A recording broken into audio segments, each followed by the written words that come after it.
Vamos então começar idiotismo e loucura. Estamos na questão 371. A opinião segundo a qual os cretinos e os idiotas teriam uma alma de natureza inferior tem fundamento? Vamos lembrar, Kardec viveu no século XIX, esse livro foi publicado em 1857. Então, na época em que Kardec estava fazendo essas perguntas, a palavra cretino, a palavra idiota, tinha uma outra conotação, não a pejorativa que nós temos hoje. Então era um nome dado às patologias, às doenças cerebrais, às síndromes, né? Síndrome de Down e outras síndromes, elas eram colocadas como cretinice, porque era uma doença, ou idiotia, também uma questão patológica, né? Não tem a conotação pejorativa que nós usamos hoje. Então a gente precisa entender a pergunta do Kardec com esta visão da época. E também era um pensamento da época que os espíritos com essas síndromes, com esses problemas, eram espíritos inferiores, eram seres inferiores, ou seres primitivos. Sabe, vários pensamentos que tinham na época que com o livro dos espíritos, com a doutrina, isso tudo foi se afastando, essas ideias não existem mais, graças a um livro como este que nós estamos estudando. Por isso que nós temos que entender o contexto e as perguntas do Kardec para a época em que ele estava vivendo. Então, o que os espíritos colocam? Não, né? Eles perguntam aqui se esses espíritos com patologias são de natureza inferior. Eles respondem não. Eles têm almas humanas, muitas vezes até mais inteligente do que pensais, mas que sofrem com a influência dos meios que dispõem para comunicar-se, como o mudo sofre por não poder falar. Então nós vamos, o que eles estão colocando aqui? São espíritos, às vezes espíritos com muito conhecimento científico, tecnológico, e que usaram mal esses conhecimentos. Por isso vem numa encarnação de expiação com alguma idiotia, com alguma deficiência do corpo, para que eles possam trabalhar orgulho, trabalhar uma série de problemas que eles tiveram pelo mau uso da capacidade, da inteligência. Quem usou mal a palavra, quem usou o magnetismo, a palavra, para enganar as pessoas ou para conduzi-las ao erro, podem vir gagos, como pode vir com um problema de fala mudo, ou até com uma idiotia, para poder expiar os erros que cometeu e levou outras pessoas a cometerem também. Então é isso que eles estão colocando aqui. Nós não podemos esquecer a questão 132, que nós já estudamos, onde o Kardec pergunta a necessidade da reencarnação e os espíritos colocam que Deus impõe a encarnação como medida de crescimento, estudo, aprimoramento, melhor. Então tudo que acontece aqui no planeta, conosco, não é castigo. Não existe, Deus não castiga. A gente não pode ter em mente as ideias medievais daquele Deus punitivo. Nós temos que entender que são expiações, que são limpezas que são feitas na sujeira que foi criado por aquele espírito em vidas anteriores. Então ele tem a necessidade daquela privação do corpo para que seu aprendizado ocorra. Qual é o objetivo da providência, né, da providência divina em criar seres infelizes, né, seres desgraçados, como os cretinos e os idiotas, né? Vamos lembrar aqueles que têm essas patologias? Eles respondem, são espíritos em fase de punição. Vamos lembrar a justiça divina, a lei de ação e reação. Não a punição como a gente coloca como castigo, né? Aquele Deus que quando está com raiva pune. Isso não existe. Isso é uma ideia medieval de trazer Deus para nossa pequenez, né? Para os defeitos que nós temos. Não, Deus é amor. Então tudo que é colocado é colocado por amor para o nosso crescimento e a nossa melhora. Eles colocam, são espíritos em fase de punição que habitam corpos de idiotas. Esses espíritos sofrem com o constrangimento que experimentam e com a impotência em se manifestar através de órgãos não desenvolvidos ou defeituosos. Aí é que ele fala, sofrem com o constrangimento que experimentam. Então é uma questão de orgulho, é uma questão às vezes de realmente necessidade de diminuir orgulho, diminuir prepotência, que vem constrangidos a corpos que necessitam de todo o auxílio, necessitam das outras pessoas. Ou às vezes há corpos que não permitem que eles desenvolvam nenhum tipo, digamos assim, de capacidades que os nobilitem, por terem corrido atrás de dinheiro, de fama com a inteligência que tinham.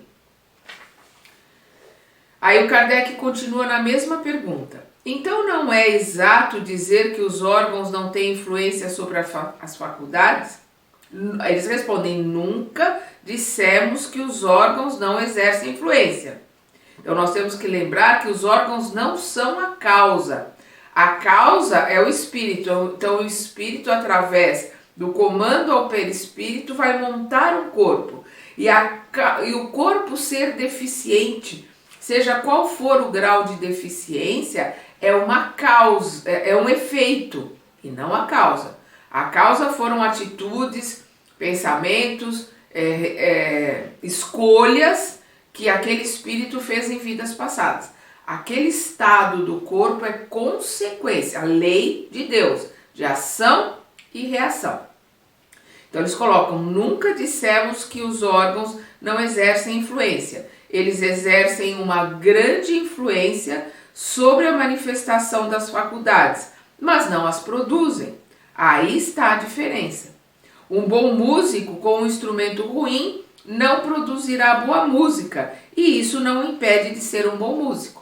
Nós até usamos no nosso estudo passado esse exemplo. Se o piano estiver quebrado, estiver desafinado, estiver faltando tecla, pode ser um exímio pianista. O som não vai ser bom, a música não vai ser boa. Mas isso não quer dizer que o pianista desaprenda, ou que o pianista não tem mais condições de exercer aquilo que ele aprendeu. Não. O instrumento é deficitário, o pianista continua sendo como ele era antes. Aí nós vamos ver aqui uma colocação do Kardec. É preciso distinguir o estado normal do estado patológico. No estado normal, a moral supera o obstáculo que a matéria lhe opõe. Mas há casos em que a matéria oferece tal resistência que as manifestações são obstruídas ou alteradas, como acontece no idiotismo e na loucura. Estes são os casos patológicos e nesse estado, uma vez que a alma não goza de toda a sua liberdade, a própria lei humana a isenta da responsabilidade sobre os seus atos. Então, o que o Kardec está colocando aqui? O corpo às vezes limita tanto aquele espírito, a mente não realiza o seu trabalho, né, dignamente, ela não tem condições, ela está com lesões que não permitem que ela faça análise, que ela tenha liberdade de escolha, raciocínio lógico para ter liberdade de escolha, para ser responsável pelas suas escolhas.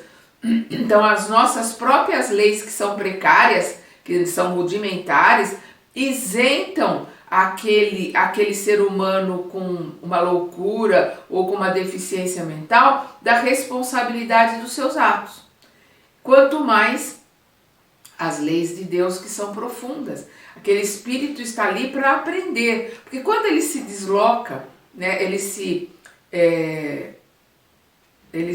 volta ao seu estado normal de espírito, volta à liberdade, ou seja, quando o corpo está dormindo, o espírito se desloca, ele se desprende do corpo e em estado de espírito ele volta ao seu estado normal. Por isso que a gente coloca, se tem algum filho com algum problema mental, ou algum problema de deficiência, conversa com ele quando ele está dormindo, porque o espírito dele tem condições de entender, tem uma capacidade maior que o corpo limita. Então, o que ele está colocando aqui?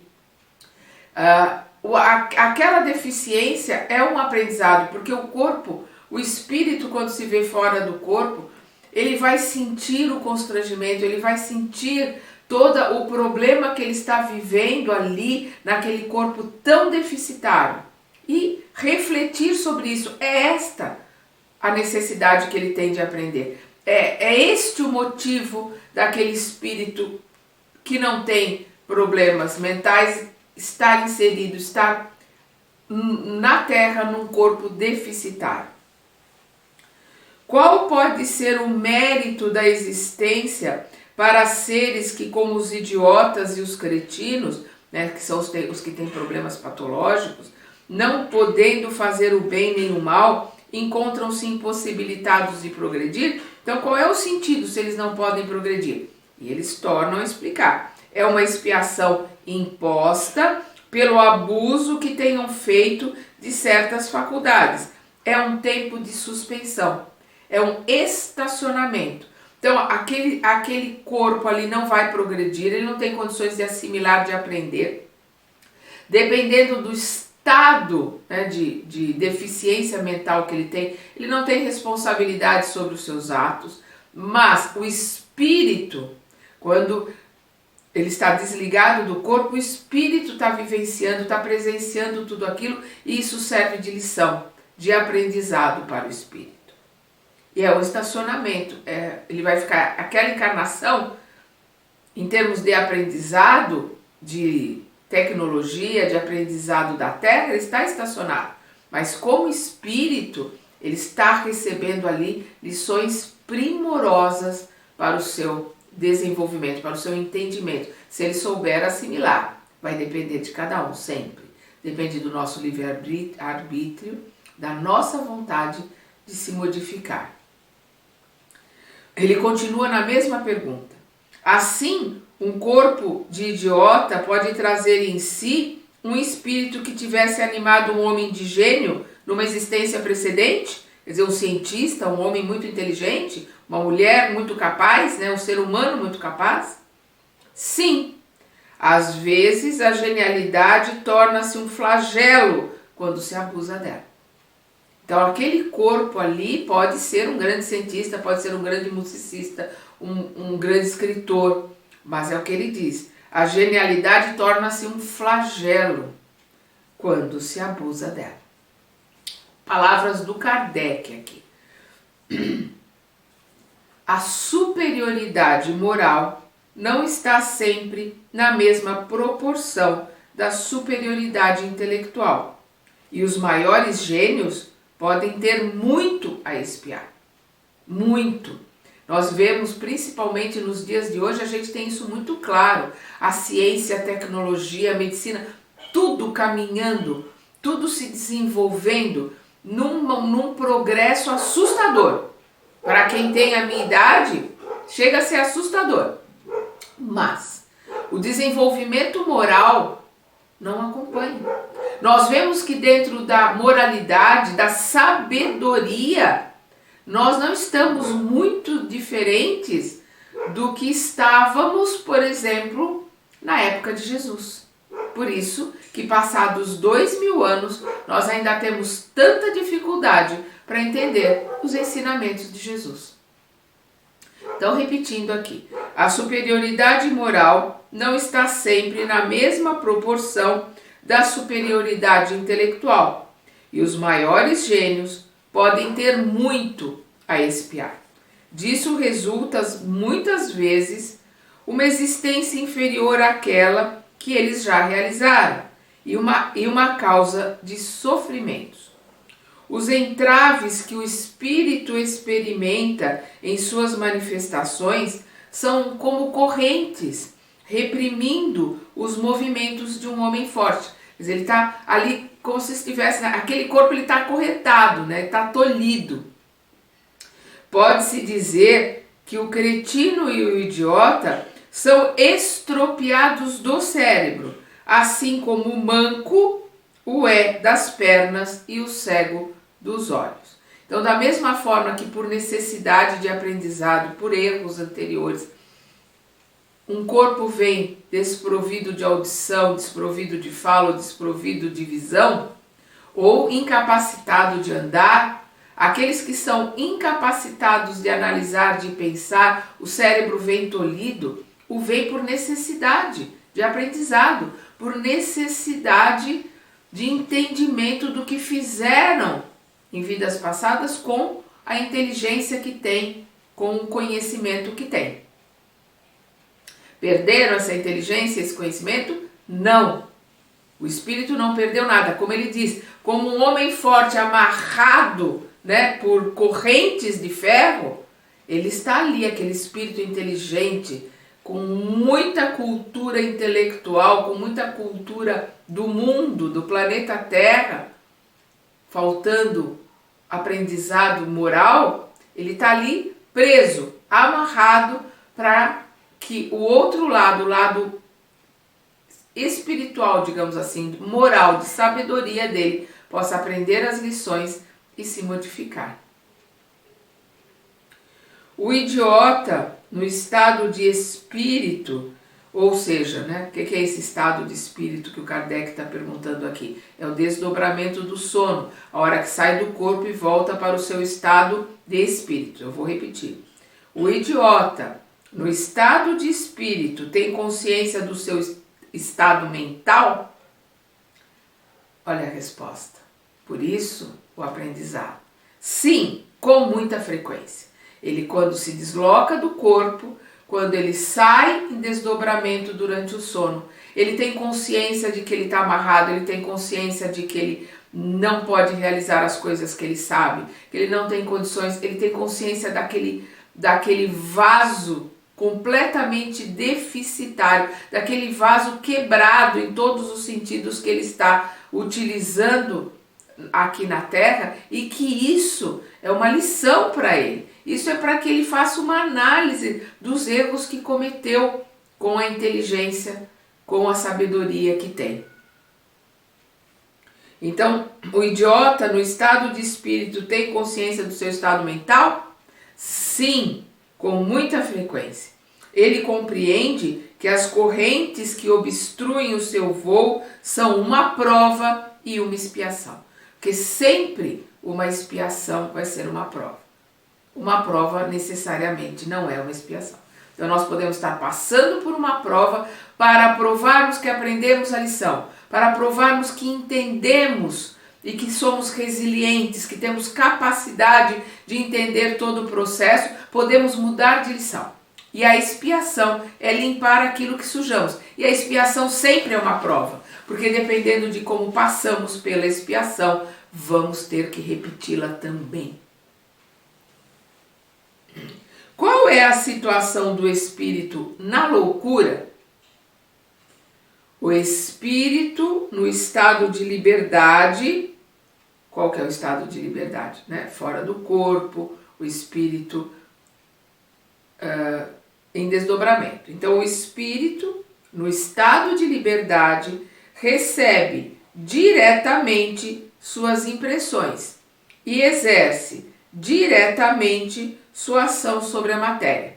Então, quando o espírito está desdobrado ou quando o espírito está encarnado num corpo sem deficiência, seja ela de que maneira for, ele vai exercer as suas impressões, o seu aprendizado. Então, nós refletimos aquilo que nós pensamos, comunicamos aos outros, recebemos de volta, recebemos os reflexos daquilo para qual a nossa mente está virada, né?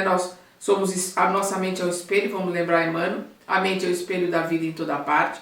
Então nós recebemos os reflexos, analisamos aquilo que nós recebemos. Normalmente esses reflexos nós imitamos o pai, a mãe, o professor. Nós analisamos isso, com essas análises nós vamos nos modificando. E com essas modificações não são da mente, não são do corpo, essas modificações são nossas, nós somos espíritos, e com essas modificações nós vamos modificando as nossas atitudes, e aí sim nós vamos modificando a personalidade, vamos modificando aquele corpo, aquela persona, aquele personagem que nós estamos vivendo naquela encarnação. Então, vamos criando e modificando, somos deuses, né? Somos co-criadores, então vamos criando, modificando as nossas criações, automaticamente modificando a psicosfera na qual nós vivemos. Vamos voltar aqui à resposta? O espírito no estado de liberdade recebe diretamente suas impressões e exerce diretamente sua ação sobre a matéria. Porém, encarnado encontra-se em condições completamente diferentes e na contingência de fazê-lo somente com o auxílio de órgãos especiais. Desencarnado, o espírito livre, ele está exercendo todas as suas funções. Encarnado, ele precisa dos órgãos do corpo para poder assimilar essas energias, para sentir esses reflexos, analisar e se modificar, né? Porque aí essas análises e esses estudos são remetidos para nós, que somos espírito, com a análise na mente, que a mente está no espírito, nós vamos nos modificando. Nós precisamos desses órgãos para poder receber e fazer essas modificações. É o que eles estão colocando aqui. Se uma parte ou o conjunto desses órgãos for alterado, sua ação ou suas impressões no que diz respeito a esses órgãos são interrompidas. Então, se as nossas sinapses estão alteradas, as nossas impressões e o aprendizado que nós vamos ter com aquela lição ou com aquilo que nós estamos refletindo, que nós estamos recebendo, elas também vão ser alteradas, né? Porque nós estamos num corpo deficitário. E aqui no caso da loucura, a deficiência é mente, é só mente.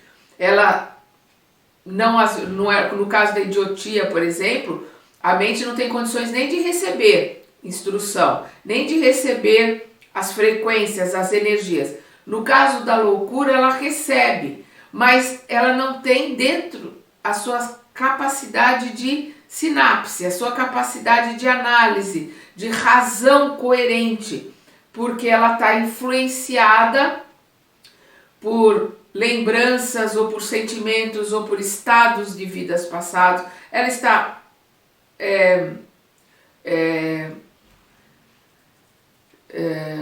influenciada por...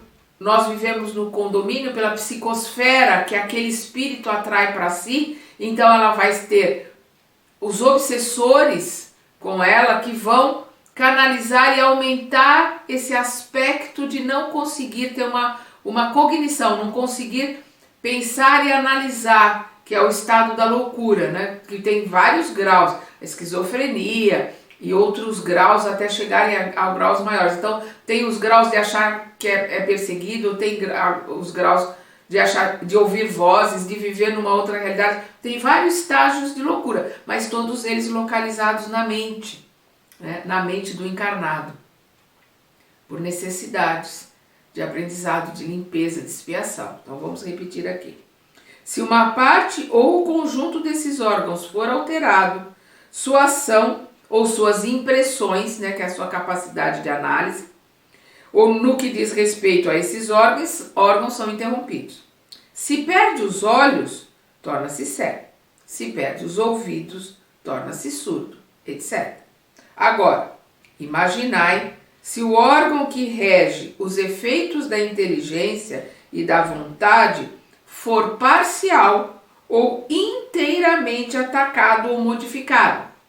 Será fácil compreender que o espírito, dispondo apenas de órgãos incompletos ou desnaturados, deve entrar num estado de perturbação do qual ele, né, esse espírito, por si mesmo e no seu foro íntimo, tem perfeita consciência, mas cujo curso já não pode deter. Então é um processo, né? É um processo a se passar com a necessidade de aprimoramento, com a necessidade de aprendizado. Às vezes às vezes não sempre, essa distorção foi causada por problemas anteriores, né? O condomínio que está ali à volta, que são os seus obsessores, que são aqueles que estão induzindo e aumentando esses processos de loucura, são causados por similaridade, por afinidade, de novo, pelos erros que cometeu, pelas escolhas erradas que cometeu no passado. Então é o que ele coloca. No seu foro íntimo, o espírito no seu foro íntimo, né?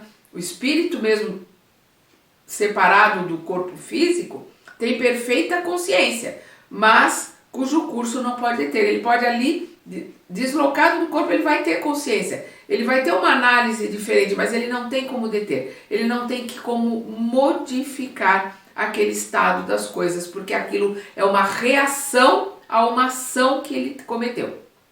Então seria a criança que pega a bola e joga a bola com força na parede. Ela escolheu, ela quis jogar a bola na parede. A hora que a bola volta, com a mesma força e a mesma intensidade, lei da física, vai voltar diretamente para ela. E depois que ela mandou a bola, ela não tem mais como deter a volta da bola, porque é uma lei física de ação e reação. As leis de Deus também são imutáveis, né? Nós temos como aprender, sermos resilientes, nós temos que entendermos que todas as coisas e todas as situações são para o nosso aprimoramento, são para a nossa melhora. Se a bola voltou e bateu bem direto na nossa testa, fomos nós que enviamos. Se bateu forte, essa força é nossa, porque ela está voltando na mesma força e na mesma intensidade que eu enviei. E a hora que eu entendo isso, eu vou ser mais resiliente com as coisas que eu estou vivendo e que eu estou passando. Vou aprender com elas para não ter que vivê-las de novo. Assimilando as lições que elas estão me trazendo. Aí ele continua na mesma pergunta. O Kardec é sempre insistente, né?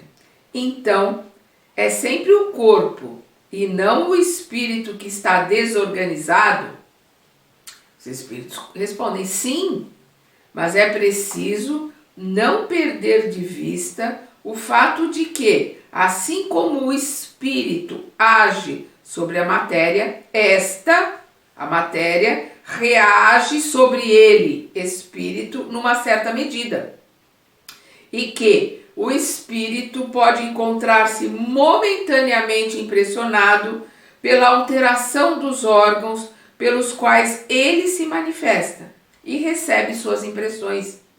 Quando a loucura durou muito tempo, pode acontecer que a repetição dos mesmos atos acabe por exercer sobre o espírito uma influência da qual ele só se liberta após sua completa separação de qualquer impressão material.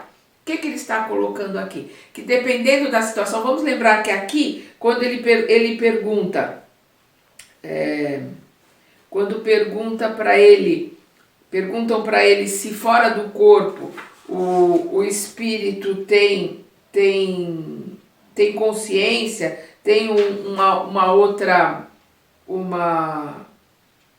tem consciência das coisas que estão acontecendo, eles colocam frequentemente sim, eles não colocam sempre sim, eles não colocam sempre o espírito fora do corpo vai ter raciocínio a consciência. Não é sempre, é frequentemente. Por quê? É o que ele está colocando aqui, dependendo do grau da idiotia, dependendo do grau da loucura, dependendo do tempo que aquele espírito está convivendo com essa mente limitada, com esse corpo limitado com esta situação, ele espírito, por condicionamento, receber essas impressões. E ele talvez só se livre, só consiga ficar completamente apartado delas depois de desencarnado. E às vezes até um tempo depois, ele desencarna, vai levar um tempo ainda se sentindo, dependendo da situação, até com outras posições, ele vai levar um tempo ainda se sentindo cego, vai levar um tempo ainda se sentindo surdo, mudo ou sem condições de andar, vai levar um tempo ainda se mantendo naquela loucura, naquela situação em que ele estava, até que ele é amparado, é socorrido, é levado para um hospital, é tratado, e aí ele começa a voltar ao seu estado normal, né? Estado normal de espírito. Então, esta influência da matéria sobre o espírito existe, da mesma forma que o espírito influencia a matéria. Não existe, não tem como, se o espírito forma a matéria, se a matéria está há muito tempo naquela situação, ela vai acabar também influenciando. Aquele espírito vai depender do grau de evolução, vai depender da capacidade de compreensão. Porque às vezes tem espíritos que têm uma capacidade de compreensão tão grande, ele passa numa resiliência, num aprendizado tão grande, por uma idiotia, por exemplo, por uma situação ali de um corpo completamente paralisado, uma mente paralisada, mas ele consegue assimilar com resiliência, ter um aprendizado, e logo assim que ele se desliga do corpo, ele já tá normal, ele já entendeu o porquê, para que aconteceu tudo aquilo, ele continua o seu caminhar. Outros não. Outros saem revoltados e aí precisa recomeçar o aprendizado de novo. O que faz com que a loucura às vezes leve ao suicídio? O espírito sofre pelo constrangimento que experimenta e pela impotência de manifestar-se livremente. Por isso busca na morte o meio de romper os laços. Aí de novo é o espírito rebelde. Por quê? Ele sofre o constrangimento quando ele está apartado do corpo, ele tem uma certa lucidez, ele está envergonhado, o orgulho ferido, ele está ali naquela situação, sabendo da limitação daquele corpo, ele se revolta, traz essa revolta para um corpo que já está com uma série de problemas por causa da loucura, com os obsessores, com o condomínio ali em volta também na mesma situação, que estão ainda piorando o seu estado, e aí ele acha que na morte ele vai encontrar alívio, ele vai encontrar descanso, e acaba sofrendo ainda mais a ação dos obsessores para que ele se suicide, e a rebeldia vai acabar fazendo com que ele ache que terminando com a vida, ele termina com todo aquele sofrimento que a loucura traz para ele. Aí o Kardec continua aqui. Após a morte, o espírito do alienado se ressente do desarranjo de suas faculdades? Pode senti-lo por algum tempo após a morte, até que esteja completamente desprendido da matéria, assim como o homem que desperta e sente por algum tempo a perturbação em que o sono o mergulhar. Então, de novo, ele está perguntando, após a morte, esse espírito que foi louco, esse espírito que teve uma deficiência, esse espírito que teve uma idiotia, uma patologia muito grave, ele vai sentir o desarranjo, ele vai sentir a deficiência das faculdades que ele tinha no corpo, ele vai sentir essa deficiência refletida no corpo, no espírito, e é o que ele coloca, pode senti-lo por algum tempo após a morte, dependente do que ele aprendeu, depende do seu estágio evolutivo, depende dele, né? Até que esteja completamente desprendido da matéria, assim como o homem que desperta e sente por algum tempo a perturbação que o sono mergulhar. Então, da mesma forma que quando a gente acorda meio tonto, não sabe se está dormindo, se está acordado, fica naquele estado sonambúlico, né? Ele está com o pé lá, outro cá, esse espírito também, ao desencarnar, pode ficar nesse estado, até que, como eu coloquei, que ele seja amparado e socorrido. Como a alteração do cérebro pode reagir sobre o espírito depois da morte? É uma lembrança, um peso sobre o espírito. Vão ter reminiscências, vai lembrar daquilo, vai ser um peso para ele aquela situação que ele precisou passar. E como ele não teve consciência de tudo o que se passou durante sua loucura, é sempre necessário um certo tempo para que fique ciente disso. Então vai levar um tempo para ele entender tudo aquilo que ele passou, porque durante a loucura ele não guarda, não tem consciência daquilo que estava acontecendo. Assim, quanto mais tiver durado a loucura durante a vida, mais longo será o incômodo e o constrangimento após a morte. O espírito liberto do corpo se ressente por algum tempo da impressão dos laços que o prendiam. Então, ele vai manter algumas lembranças, vai ter alguns condicionamentos, vai depender do quanto ele ainda está apegado à matéria. Quanto mais se desapegar, né, quanto mais conseguir se desprender dos laços da matéria após o desencarne, mais rápido ele vai poder se livrar dessas impressões, né, dessas marcas que ele está levando ali com ele.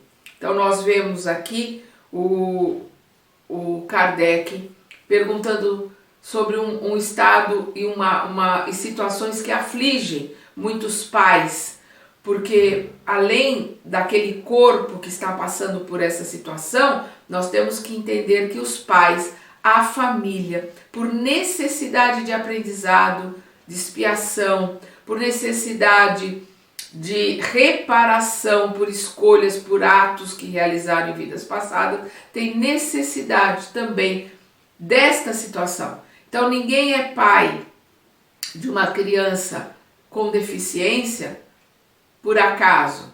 Ele está intrinsecamente ligado, ou por amor, que ele está vindo em missão para ajudar aquele espírito, ou por aprendizado, ele tem a necessidade de passar por toda aquela situação para aprender o desprendimento, lidar com orgulho, lidar com a prepotência, com o amor incondicional.